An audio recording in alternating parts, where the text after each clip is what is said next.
وجزاهم بما صبروا جنة وحريرا متكئين فيها على الأرائك لا يرون فيها شمسا ولا زمهريرا ودانية عليهم ظلالها وذللت قطوفها تذليلا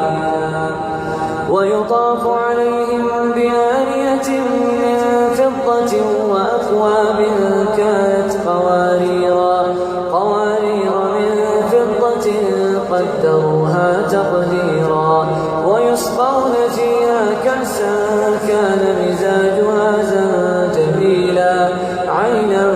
فيها تسمى سلسبيلا ويطوف عليهم ولدان مخلدون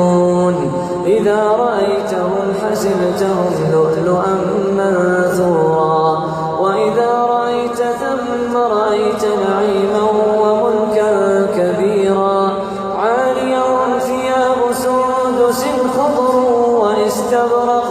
وحلوا أساور من فضة وسقاهم ربهم شرابا